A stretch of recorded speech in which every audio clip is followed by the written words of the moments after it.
everyone, welcome again to ProteinMasterbsf Nairobi. This is your friend Kim. Today we are doing it differently. Today we are doing the FAQs. We want to try and answer some of the questions that you guys have been asking because there are thousands. I don't know what to say. Questions that trickle in very fast, and they're quite a questions we need to answer. So we thought today we need to just try answer a few, and then maybe next time we'll do the same thing, because these questions we're answering today will be able to help some of you guys. Maybe some of them will be able to ask these questions. So today we are doing it just relaxed, and the larvae are behind us. They're enjoying their food, and I'm just here, and I'll try to answer a few of your questions. So let me just try get some few questions here, and there are many. There's so many. There are so many. So many. But let me try get a few, and then I'll be able to answer them. I think the first and foremost thing we need to ask ourselves, we want to answer as a Protein Master. The big question is, who is Protein Master? Who are the Protein Master? For that, what I can say, Protein Master, we are a farm that we are giving solution to most of the farmers. Remember this, we having a problem of protein source, and these as Protein Master we are trying to bring this solution to the farmers. So Protein Master, we are protein solution givers. We call ourselves Protein Master because we want to master on protein. This is something that's affecting most of the farmers in their feeds, in their feed formulations and all these. So this is what we're trying to do as Protein Master, to do this, bring this source to the farmers. In terms of larvae, we're also doing more in terms of knowledge, because we're doing training and other equipment that we're doing and selling to different farmers and to different people. So, but that I'll answer Badai, and it will be well. It's gonna be well. It's gonna be well. So I'll answer that on Badai. We're in Kenya. We're saying it Badai. Badai is later. So guys, don't worry when you hear Badai. But that is later, so I'll answer that later, and it's gonna be well. So that's for Protein Master. That's who we are. We are a farm that's bringing solutions of protein to different farmers, and also training, and then also doing consultancy and all that. And that's us. So number one question, somebody is asking here, why do you think BSF is a game changer? Somebody's asking that, why do you think BSF is a game changer? What I'll say, I always say when I'm doing my videos, BSF is a game changer, and truly it's a game changer. This is why I call it a game changer. The UN statistics show that by 2050 the population will be around 10 billion, and the biggest part will be in Africa. And we need to bring a solution. There is shortage of protein. Most of the protein that we're doing in our feed mills, we're doing soya, we're doing fish meal, and there is shortage on that. So why I say it's a game changer is because we're bringing a different source in the market. The other thing I say it's a game changer is because BSF, when you come to animal feeds, it's a market that's perpetual, that never ends. It's assuming today somebody has maybe 10,000 chicken, and then he's been able to sell them today. And that means already he has something like another batch of another maybe 10,000 chicks. So he needs the food, the feed for these. So again, you're looking at the market, what is offering, and the demand is too high. So why I say it's a game changer is because it's coming to bring all these solutions, coming to meet this demand that's perpetual. Why again I say it's a game changer? It's not about just about protein. We've got frass in it. Farmers who want to do the the organic farming, we've got a very good vermicompost from the BSF. After it does it's food, and it's eaten up the food. It does a very good vermicompost. Like if you do a ton of waste, you are able to get around 250 kg of compost. So again, even if you don't want to do the protein part, you still have the vermicompost that can be able to do your organic farming. The other thing also with why I say it's a game changer is because it gives the BSF has oil. This oil can be used again. They say it can be used for lubricant. It can be used for cooking. Also, I read somewhere for applying on our bodies, on our faces, and everything else. So that's why I say it's a game changer. It's doing all this, and last and not the least, also, I believe your bank account will be looking much better. Also with this, after you feed your whatever you want to feed your animals, and with that, the surplus again, you'll be able to sell and get something else, some little cash or some good cash out of it. So that's why I always say it's a game changer. So I hope that is the answer. What somebody else is asking, what are the disadvantages of farming BSF? The disadvantages of farming BSF, are there really disadvantages? I don't know. I don't think so. Not that I've met any disadvantage. Okay, but I believe something in business. There are pros and cons, there are do's and don'ts, and the advantages and disadvantages, I agree. The only thing I would say for BSF being a disadvantage is mites. Mites, when you're doing BSF and you are infested with mites, that's the only disadvantage in BSF, because the mites kill the larvae, and I'd say that's the disadvantage. Just being infested with mites in your farm. That's one. That's a minus on BSF. So for now, I think that's the only thing I'd say disadvantage. But the rest, I'd say it's good. Well, the other one is saying, guys, asking, do you do training? Yes, we do trainings. Protein Master, we came in the market, and we saw the need of farmers being trained. We saw the need of farmers getting this knowledge, and we stepped in, and we do trainings. And for more information, at the end of our videos, we always have our emails and phone numbers. For more information, just get to our emails, or you can WhatsApp on the numbers you see there, and you get more information. But we do trainings, and it gets better. We give write-ups on that. We've done personally, I've done some good write-ups on that, and you'll be able to learn even more about BSF.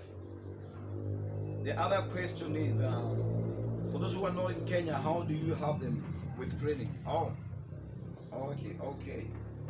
For those of you who are not in Kenya, we have an online class we do, and like today we are having our Zoom meeting also for the diaspora guys.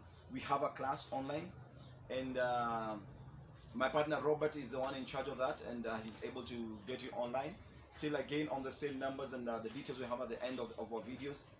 You can be able to contact us again, even the diaspora, and you'll be able to know more. But for sure, yes, we do trainings on Zoom for the diaspora guys.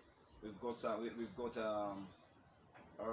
get you in one of the WhatsApp group, and you're able to learn more.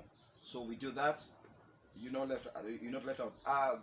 Protein Master, we're not saying it's not just locked in for Kenya. It's for the entire world. We're not just locked in for Kenya. The other question is, what is the difference between online training and on-site training? Okay. What is the difference between online training and on-site training? Online, with on-site training, once you're in the farm, it gets better when you feel it, when you touch the larvae, when you experience it. It's a first hand, and that's the only difference. Just being there, experiencing it, touching it, seeing it. Some have never even seen the BSF Life looks like. So that's the only difference. But in terms of information, knowledge is the same. The same knowledge we give on the guys who visit the farm and the guys who are doing online is the same. So the other only difference is that this on the farm will be able to see the larvae, we'll be able to touch it, we'll be able to see the fly, we'll be able to touch what we're using around, only that. But the information is the same knowledge we give on the guys who visit the farm and the guys who are doing online is the same. So the other only difference is that this on the farm will be able to see the larvae, we'll be able to touch it, we'll be able to see the fly, we'll be able to touch what we're using around, only that. But the information is the same. What's the next question? Do you do group trainings? Yes, we do group trainings. We've got different companies that we've been able to work together with, and youth groups and different kind of people and different companies. We are doing training for them because, again, let me repeat what I say. BSF is a game changer. We want to train almost everyone and pass this information knowledge to almost everyone. So we do group trainings. We've been able to handle a few companies. Most of them have had issue of waste, and it's more of waste management. We don't even call it waste. I remember one of the companies that approached us and asked us, they get over 50 tons of waste almost every day, and one of the guys stepped in here and they were like, the manager came in and was like, no, this is a mess for us. And so it's not a mess, it's a blessing in disguise. But don't call it a mess again, call it a blessing. And the moment he stepped in there, he's so happy right now. He's loving it, he's enjoying it. That which is called a mess is something good for them right now. So they brought their staff in, some of the staff, we train them, and it's getting better. And we're still training more companies, still coming in, and more youth groups and all this. We are training. And also in different countries, we can be able to come in, just contact us, and we'll be able to discuss that more and be able to come to your country and do more on the training also. So for the group trainings, we do that. The next question, apart from training, what else do you do? Well, apart from training, we do consultancy. There are other guys who maybe started and it didn't go well. We still do consultancy. We do substrate testing. At times, you don't know whether your waste can be fed on these. We do lots and lots of substrate testings also, and then we take them to one of the labs we have in our country, and we're able to verify and tell you if your waste is good for BSF.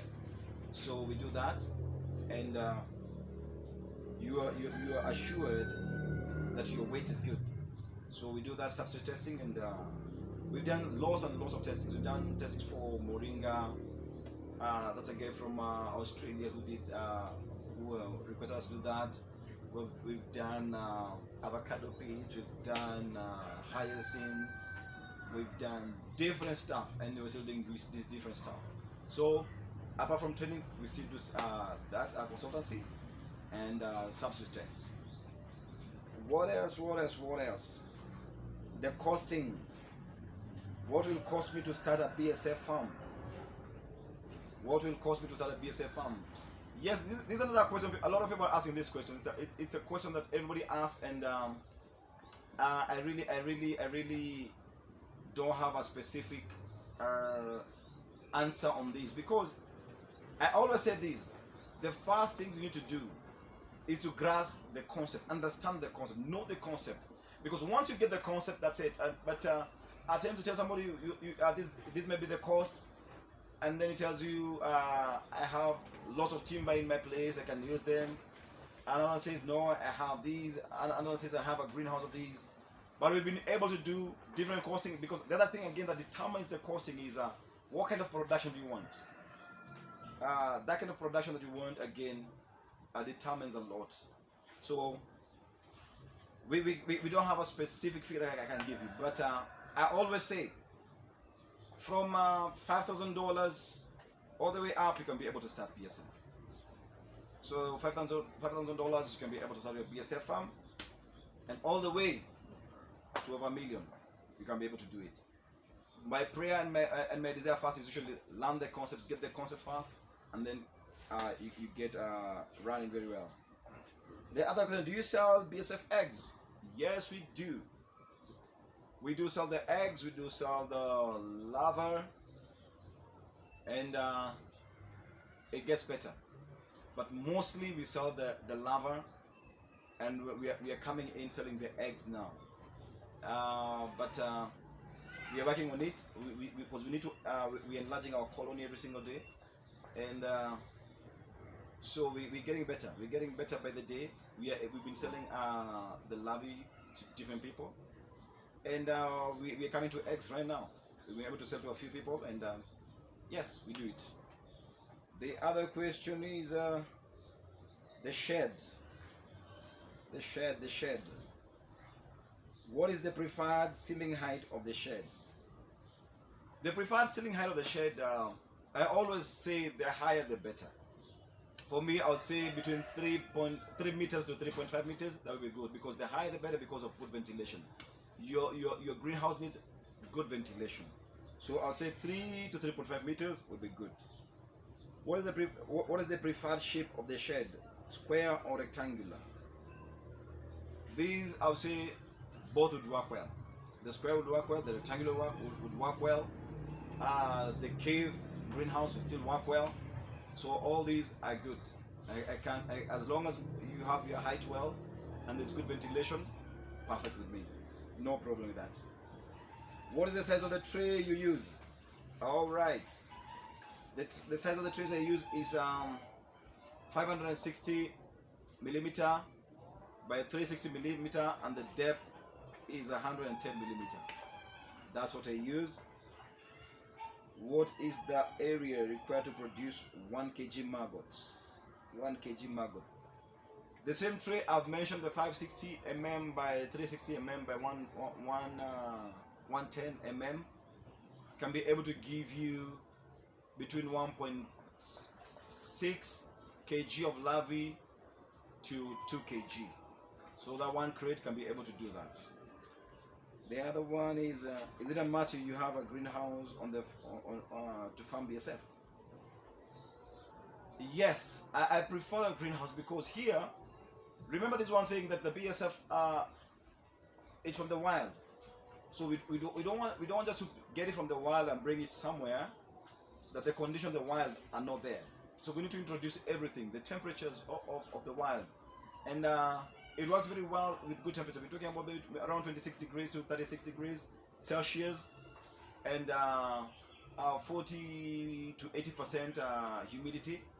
With all these, a greenhouse will be able to do it. And I prefer a greenhouse than anything else, and it gives better results. Well, the other question is the BSF life cycle.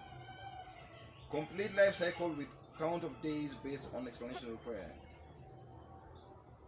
The complete life cycle, I would say, once the eggs have hatched, egg harvesting, we wait for hatching. The eggs hatch in 3 days, but we don't get them out immediately. We leave them for another 2 days. So we have 5-day-old larvae. So the 5-day-old larvae, again, we introduce the 5-day-old larvae to our made waste, which goes to another 10 days.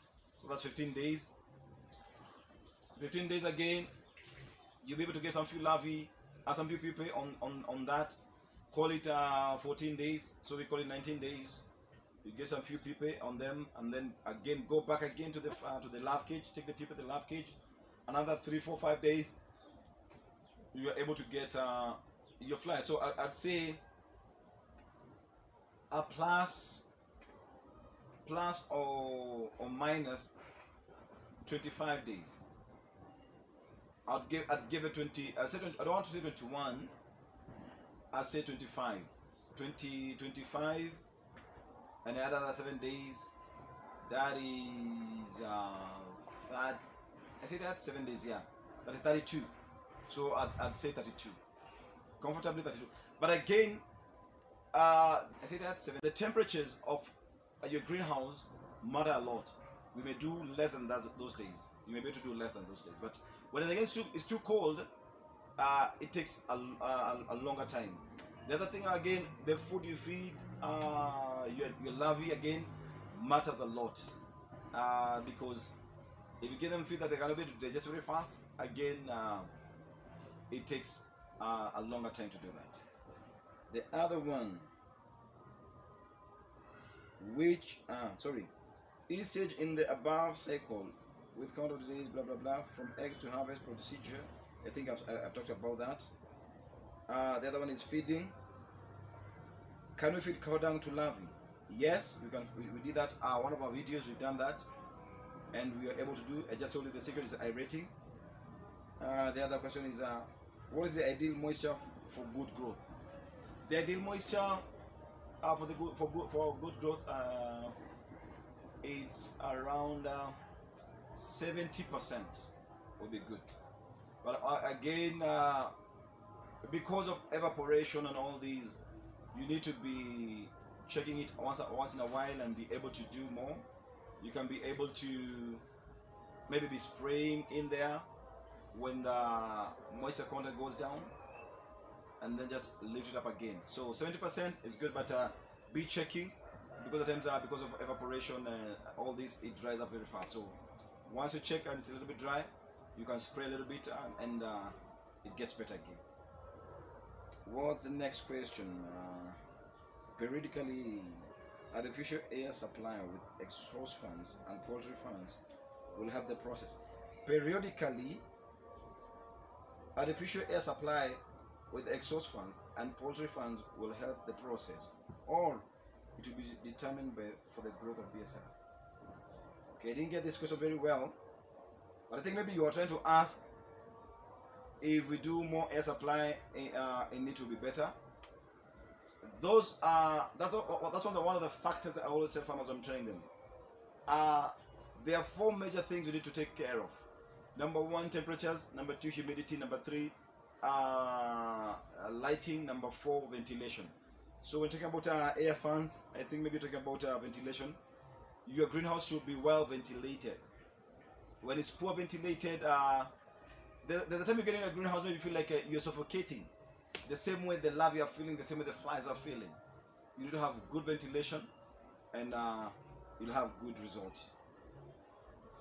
Which color of light BSFs are more attracted to? Well, they say the red ones work well, but for us currently we have not done lighting here. But they say the red works well with the higher watts, around maybe 150 watts. They say the red one works better. But I always insist to these guys, if you are able to maximize on the lighting and the temperature during the day in your greenhouse, and then you roll down the rollers and maintain the heat that's inside, works much better. But for the lighting, they say the red one works well with 150 watts. What's next? What do you feed your BSF? What do you feed your BSF? What do I feed my BSF with? I feed my BSF with a different kind of waste. These we feed them pig waste, we feed them chicken waste, market waste, different kind of waste. So this depends again with the waste you have, and that's why we said again for ProteinMaster, we do more than just all this we're saying here. We said we do substrate testing. We may do it for you and then confirm to you whether that is okay and you can make to feed. Growth from models. What is the ideal temperature in Celsius? I think there's an answer somewhere. The ideal temperatures in Celsius, I said 26 to 36, that is good. Humidity, I said 40 to 80 is good. Lighting, I said natural lighting is perfect. Because remember, this fly is from the wild, so we need to bring it in an enclosed place and introduce the same condition that's from the wild. Which is the preferred season of the year for BSF peak reproductive performance? Which is the preferred season of the year for BSF? For us here, we can't say we really affect with the patterns, but when it's cold, it goes down. For us, what we call winter is never that winter. But for you guys on that side, I know winter can go to minus. Ours never even gets to 10. I know you guys, some guys in the diaspora, the winter goes up to minus something. So those are not the best days. I think summer will be good. Summer will be good. Are they harmful for crops? and vegetables growth near BSF farms. I didn't get this question now. Are they harmful for crops and vegetables growth near the BSF farms? I didn't get this question well. Whether you are asking the BSF larvae is harmful to the crops near the vegetable farms or the compost. Okay, if you're asking about the compost is not harmful to the vegetables. It's good. We've done the testing on these, and it's been approved, and it's perfect. So I don't think there is anything dangerous that can be able to affect the larvae. The next question is, how can one contact you? Well, again, I think I answered these. I also say at the end of our videos, we always have our contacts. Again, you can be able to see them even right now as we are doing these. I think you can see our contacts there. You're able to get that, and it will be well.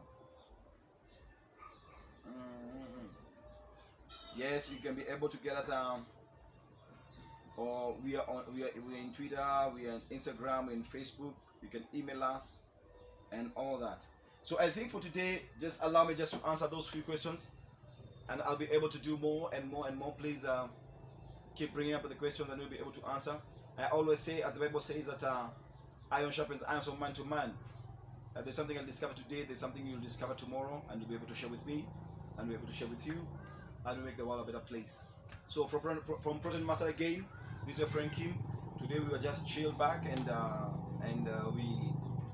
we just want to answer your few questions and try to be of help. They always say it's about cash or kind. Today we're being kind with our answers, and again we'll do again and again. So from Protein Master BSF Nairobi, we say thank you so much. God bless you and shalom. Keep on subscribing our channel, like, send to friends, share, tell a friend to tell a friend. It's gonna be better. I always say you can make a difference. As we are making a difference here to you, you can decide. I will not end these recording. I know, like the video. I'll not end it up like this. I will share with a friend. You can be able to do a change. Don't wait until you start that you tell others. You can start together. They can even start before you. So please, we beg you, lots of love. Please share our videos with the rest of the world, and it's gonna be a better place. We're gonna love it. Something else we want to say about also before I say the last bye is we need just to request our president, not just of my country, but the different nations. BSF will be able to change the life of lots and lots of people. Here, I just want to look straight to you on your eyes. If you're watching this, Mr. President, BSF will be able to bring change. The governors, the county assemblies, members, this is a game changer. We can be able to help our youth, bring employment, bring a change. I always say this: if we have cooperatives for tea, cooperatives and coffee, we can be able to have BSF as that. Have different collection centers, and our people will be able to get some extra cash. So, as Protein Master, we are